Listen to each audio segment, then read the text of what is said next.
Man, just in a few days. So card to this video where I was up here at this field 2 days ago, 3 days ago, and none of this field was turned. Now look at it. All the dark green that was yesterday or a couple days ago is starting to turn. We're getting leaves to drop and beans are getting ready.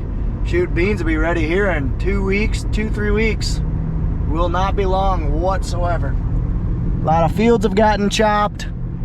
Stuff is really progressing, and some cornfields are really looking dead, like this one right here. Woof. With the heat that we're getting, it's going to really push it along. It's 88 degrees right now. It's just past 11. With the humidity we got, crops are really going to finish quick. So anyway, well guys, good morning, good afternoon, and good evening to all. Welcome to Hartung Family Farms. And today, it's Monday, Labor Day. Happy Labor Day, everybody. Hope you're enjoying it with the family and remember what the day is all about. So I'm going to be up here on the farm, and we're basically going to be getting ready for fall harvest. Hopefully we're going to be working on the combine. Hopefully we are raking and baling the last of our hay for the year. And then who knows what else we'll get into. I know the boys did some chopping the last 2 days. So like I said, in the 2 days that it's been since our last video, we've got our first chopper chopping done. We filled a bag down at the south farm. The chopper blew a tire. It's been an interesting day. So we'll get into that, but let's get up to the farm. Next time you guys see that, there will be concrete in there. It sounds like the concrete truck is coming on Wednesday. Looks like we're gonna be cleaning out some grain bins on this very hot, sticky afternoon.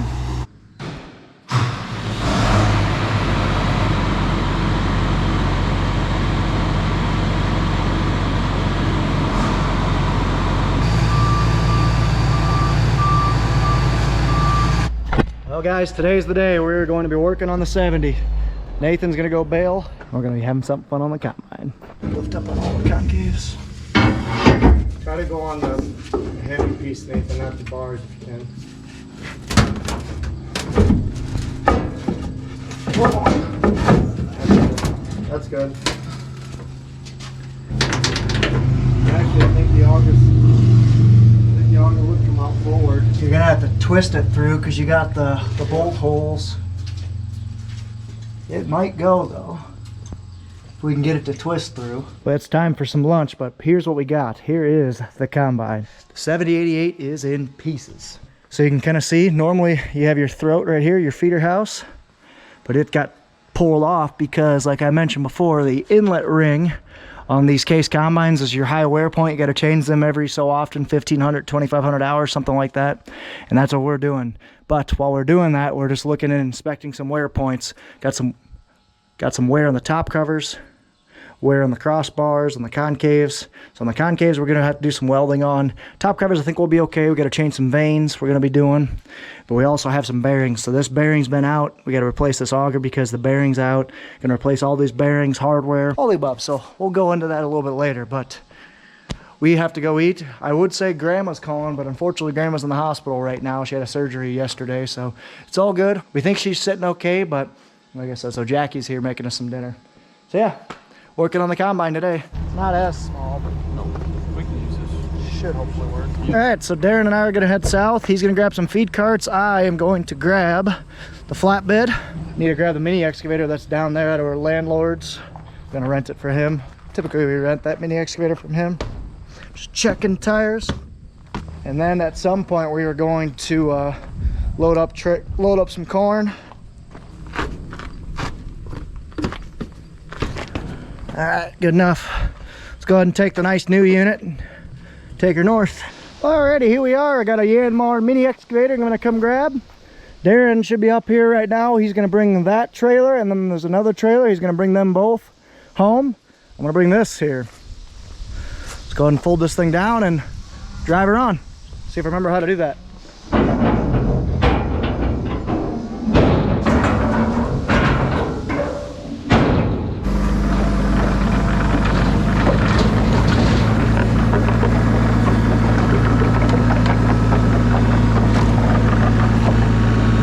Cool, so I'm parking it a little bit farther back so that way I have some of the weight on the tires themselves and some of the weight on the gooseneck.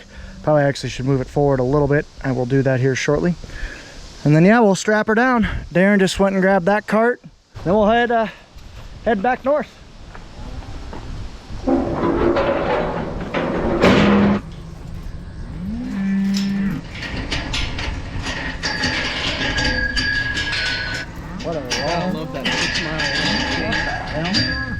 I'll wait here.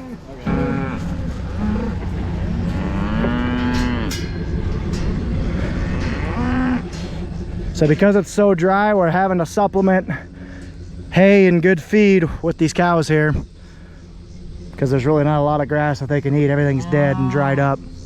So we gotta do this about every week. Bring down some hay and feed. Hi, Gibby. Hi, Gibby. Number 23.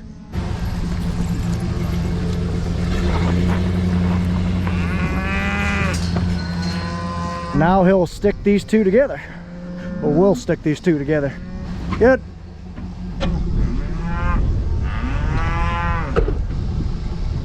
Hi. Forward, this is pick. Good.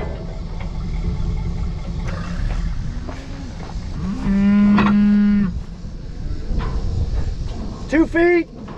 2 feet.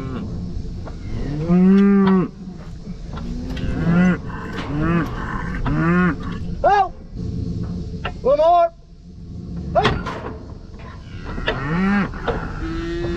Good. He is hooked together. Yep.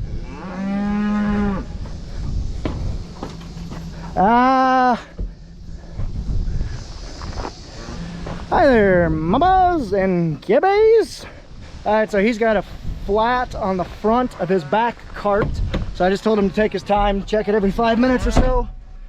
And then worst case scenario, if it gets worse, he's gonna just stop and I'll bring him an air bomb, because I'll be able to beat him going home. So let's head home. Bye, mamas! On my way home, but here is a New Holland self-propelled grape harvester. This thing is cool. So this is owned and operated by the local winery. It's a Broad, New Holland, and that thing is sweet. I would love to watch them while they have grapes, while they have grape harvest. I might reach out to see if I can join their grape harvest, because just for a half a day, that would just be so cool. Just going past our long farm, not this corn on the left, but the corn up here, and it's starting to give up. You can see the dry spots cut on the hillside there, far hillside, back there. Because here's our farm. It still looks decent, still hanging on, still a little green, but it's starting to dry up. It's thin in places. Harvest is going to be an earlier one this year. At least going to start earlier. And there's that 4840 still sitting there. And there goes our baler. You know what I'm amazed at, guys? Card to this video right here. This is the last field that we planted. We planted into complete dust in this field. We had to plant the corn 3.5, even 4 inches deep. And the corn actually looks good. It's not starting to give up yet. It's still packing in moisture. This is the very wet, low-lying field. So I'm curious, this might be our best field of the year here, which is shocking because it was our best one 2 years ago, our worst one last year. And there's a lot more to that, but that field looks great.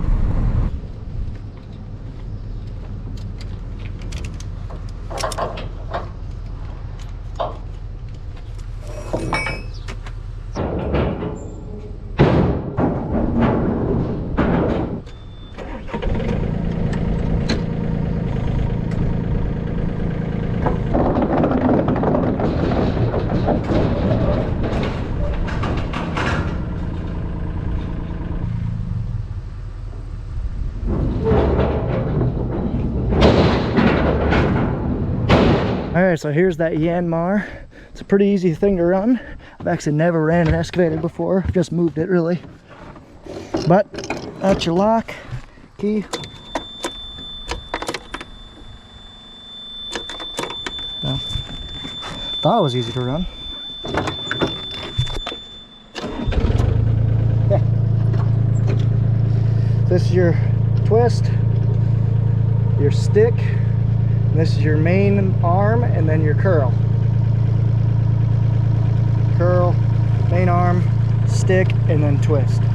This is your blade, and this is how you move. And there's your throttle. So we'll move this thing over.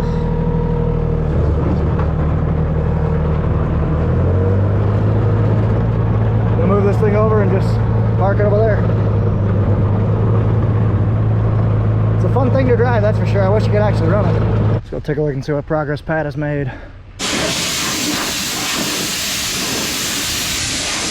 Working on, we gotta get into the back of the combine to change that auger bearing.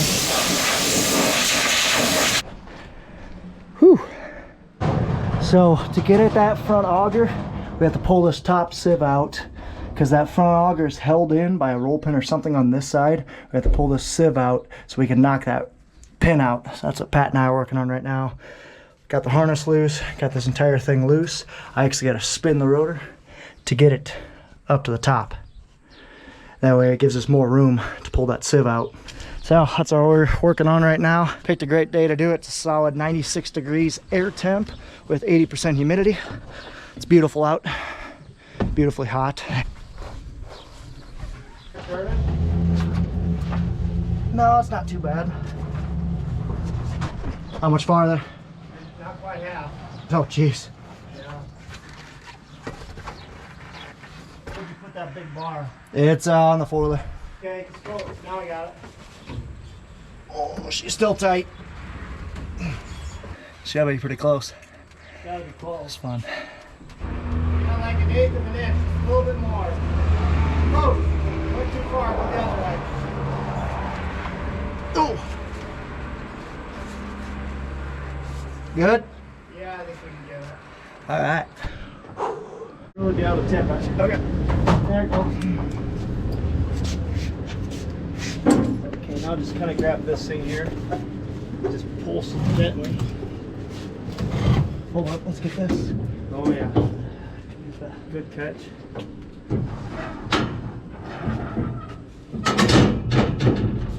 Nice and easy now.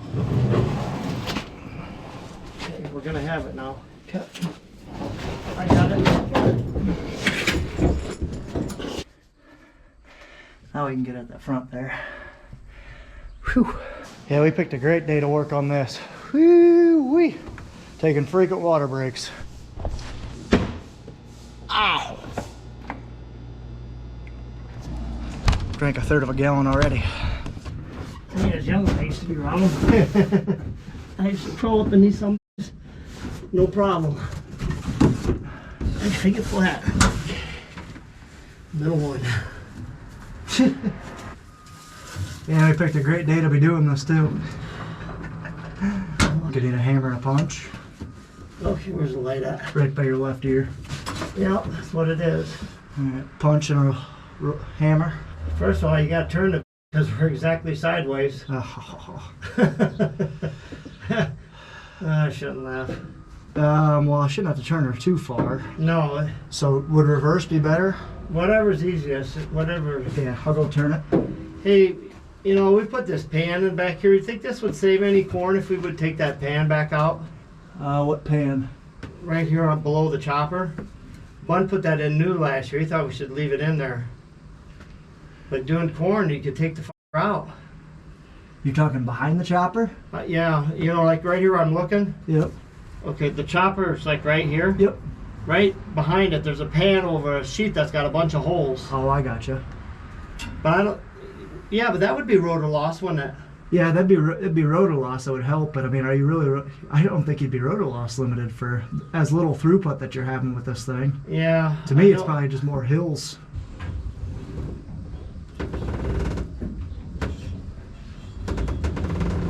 Good. Yeah, let's try that. Who was that? That was Curtis. How big a punch you think? Well, if you find the roll pin punches, it's the biggest one. What's up? You try going the other way. Is it easier or not? It's about the same. Okay. Now the fun part, if we can take it out. Okay, hang on. Yep. Yeah, so I'm gonna have to twist from now on. I got it. Got it? Yep. Perfect. Do you need oil on it? Or is it sliding okay? It's sliding pretty good. Helps that I'm coming downhill. Yep. You ready? Yep. Yeah, you're going out. Yep, you're out. This was cool. We're out. Sweet. Yeah. that's how we got to replace it. Well, here's the next project. Got to basically cut the spear off because I need to make a third spear for my dad's bale mover that I screwed up on. Yep, we'll talk about that on a future video, but Curtis and I are going to make that spear right now.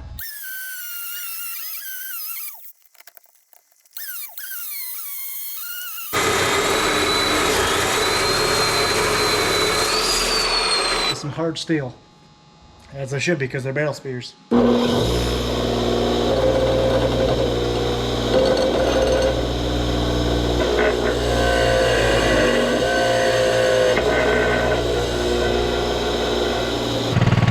Now we are filling up the cattle water tank, and they're really drinking this stuff today. It's for as hot as it is. And I need to take this truck down and switch out with Curtis. The transmission's getting hot on the other one. And Pat's gonna take the flatbed down south. He's gonna go see if he can pick up a chopper tire. He blew the front chopper tire yesterday coming home. We didn't blow it, but it was cracked out and it finally started leaking air pretty good. These cows are thirsty. That they are.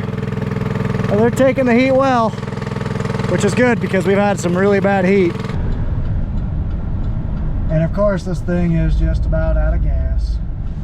Gotta go fill up. Yeah, so that old gray truck's on its last leg. It's just gonna become a people mover, so it is what it is. So Curtis is gonna hop onto this guy and pull these feed carts down the longs.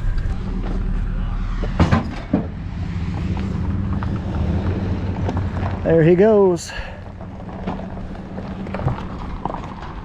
It's a lot of hay for a little pay. And that's what I say. What's that song? Well, since I'm here, I might as well go walk these beans.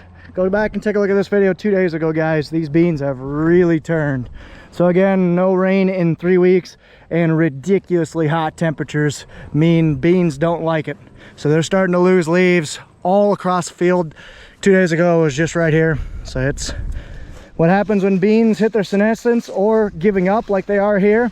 It's like I said, their leaves turn brown and eventually they fall off like right here. Like these already start falling off.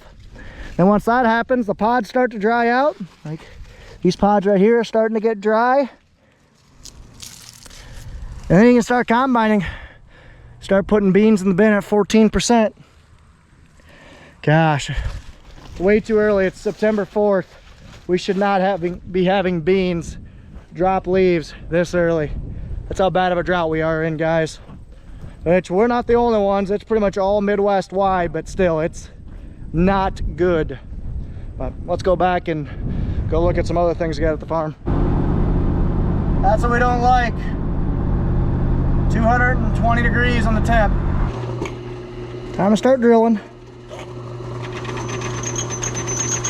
I need a break, guys, because it's getting hot in there. So while I'm out here, while we have this combine out, I might as well take you guys through how a Case IH combine works from the eyes of an engineer. Yes, I'm not a Case IH engineer, but I am a combine engineer. I understand how combines work. So what we have off right now, where I am at, is what is called the feeder house or throat. It has two main jobs. One, to carry the weight of the head and to manipulate it, as well as two, is to transport crop from the head into the combine. So it literally just has, it's just a structure that can hold the head, and then it has a chain that basically moves crop from A to B.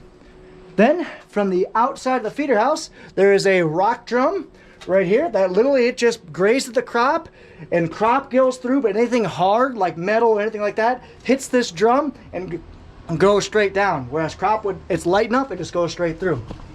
Then once it goes through there, it goes into the rotor section. So what that means is we have a rotor that we have taken out right now, and the rotor consists of three parts: feeding, threshing, and separating.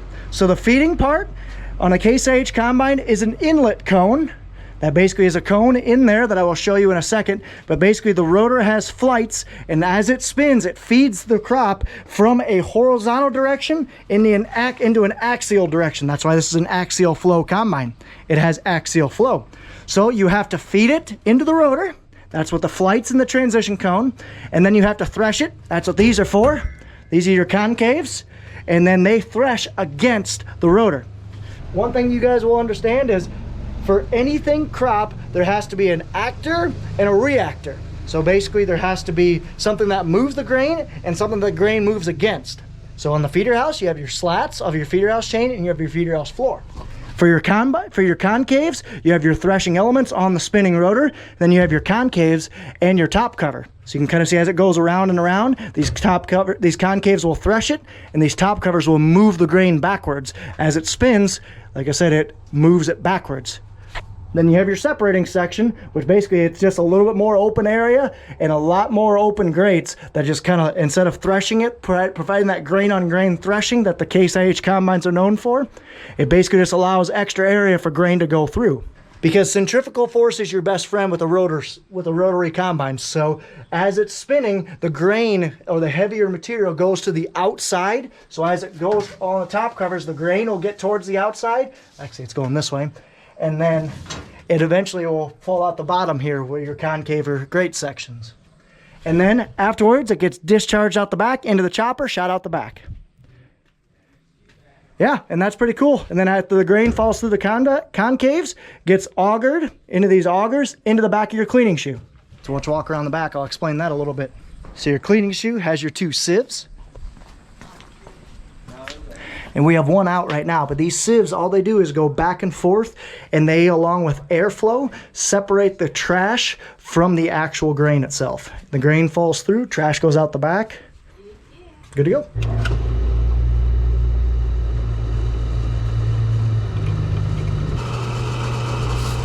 And Nathan is loading some trucks for the morning.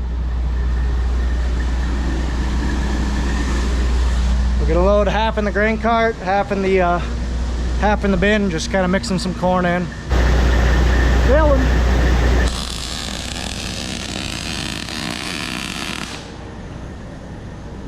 Nice.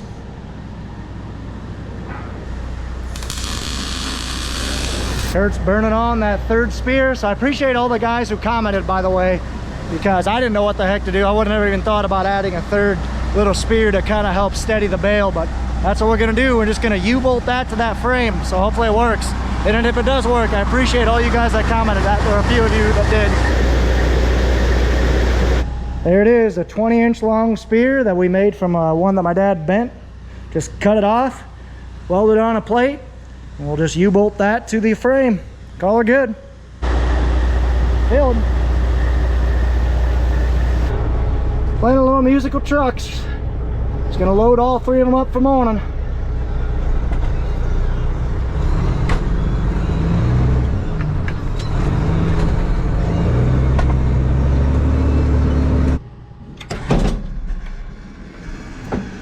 Easy as that. Millennial tarp activated. This trailer is actually kind of cool because you can lift the front tandem, so we can save some wear and tear on this tire when we're not using it. All right, time to fill her up. Work, my lackeys, work. We got a couple trees of Grandma's famous pine tree that fell down, so we're working on picking that up. Well, I just went and dropped all that stuff back in the brush pile back here. We just wanted to get away from Grandma because she would be upset if we did that. But why? Because it's her. It's just my lovable Grandma. Ah, let's head back. Filling her up. I'm gonna walk over there and grab the other semi. Hey, we got this trailer fixed, or at least last time one of the header brackets was laying off and the tube was way off. So we got that fixed. That's good. Or at least it's on there. The head is on there. Oh, harvest will be here a lot sooner than we think. So just for our schedule, guys, we have about 2 weeks-ish of chopping, plus our own to do. And for our own, we have about a day of silage, 2 to 3 days of earlage, and probably a day of high moisture corn. That is all gonna come upon us way too quickly. So before we can even get into full-blown corn harvest or soybean harvest or just harvest in general, we got about 3 weeks of stuff to do. And in that 3 weeks time frame, we need to do it in 2. Just gonna be what it is. Here's the last semi. We'll load this thing up, do a quick little pre-trip, fire this girl up.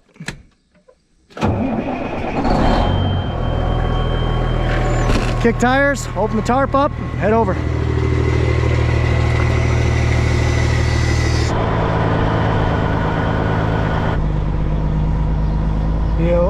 It won't be long until I'm in this thing for a long time in these trucks. Gute Nacht, bud.